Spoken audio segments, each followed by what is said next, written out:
We have so many different types of gamers that play our game, and we wanted to make sure that there was a place for everybody to play. So you could just pick up the game if you've never played before and have a good time. And of course, we have, a real hardcore community that plays our game every year, and we wanted to keep it real for them too. What we decided to do was we said, well, we need to first identify who you are. So we have the virtual trainer and the Madden test, and we use those to basically judge your skills and how good you are at the game and see your experience level. And from there, once we've judged you, then we can set everything the way that you need it to be when you first go in the game. And then the last step of that, of course, is every game you play, we're adapting to you on the fly, and we're giving you that feedback at the end of the game and the opportunity to train and get better. So it's not only about adapting to you, it's about also stepping you up and helping you become a better gamer. The first time that you boot up Madden 09, you're going to take the Madden test, and that's going to set your IQ right there. And just because that's your IQ, that doesn't mean you're stuck with it. You can go in a game and you can improve it, or if you don't do so well, then it might drop also. So it's kind of like your score, it's your identity in the Madden world, and it shows where you are and how good your skills are. Everybody can go into work or talk to their friends and say, hey, I'm the best at Madden, but now we actually have a score where you can kind of put that up. The Virtual Trainer is a new mode that we put in the game this year, and the goal is for it to be an interactive tutorial where we want to teach you the game, and we don't want you to feel like you're being taught. We want it to be a fun experience that you're just playing the game. So what we've done is we've created this Virtual Trainer. It's in a holographic environment. It looks really cool. Just the visuals alone are going to attract people into this mode. And you're basically playing the game, and it's kind of your sandbox. There's no score, there's no time limit, there's no play clock, any of those other barriers that make you feel, frantic. And so what we have is just a place for you to go, play the game, learn the buttons, and hopefully improve your game. And we step you up. We start with easy, medium, and then you can advance to hard.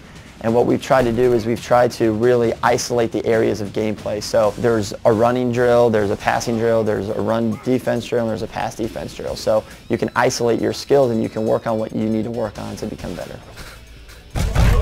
And one of the really cool things we have this year is handicapping. So for the first time ever, I can sit down and I can play against my dad, and he can set it to beginner because he hasn't played much, and I can set it to hardcore, and we can play. Not only can we play against each other, and he gets those hints and that help stuff that I mentioned earlier, but he also has an easier time with the AI. So it's actually been a great feature. We've been using it around the office a lot here.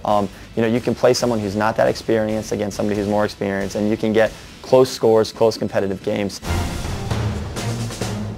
We also have EA Sports Backtrack, which is going to stop the game, and it's going to show you if you made a mistake, hey, here's what you could have done. Here was an opportunity to have a better result on that play. For example, people don't really know, hey, what kind of defense do I call against the run? What kind of defense do I call against the pass? With EA Sports Backtrack, if you do a bad play call, we stop the game for you.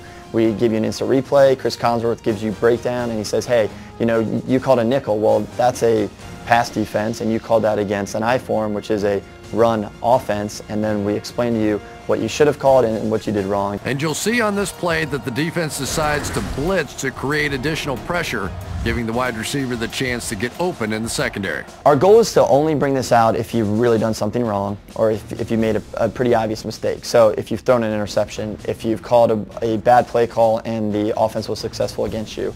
And the other important thing is that this stuff can be skipped through, so you're not being held hostage here. If you kind of know, hey, I got that, I know I messed up, you can also skip through it if you want. So for our hardcore guys or people who are more in a hurry and want to just get through the game, we've got you covered there too, because you can still skip through this stuff if you'd like. A game that adapts to the user is really the ultimate dream of ours, as far as a AI that plays the way that you want it and a game that plays the way that you want it. So that was kind of our goal, give something for everybody.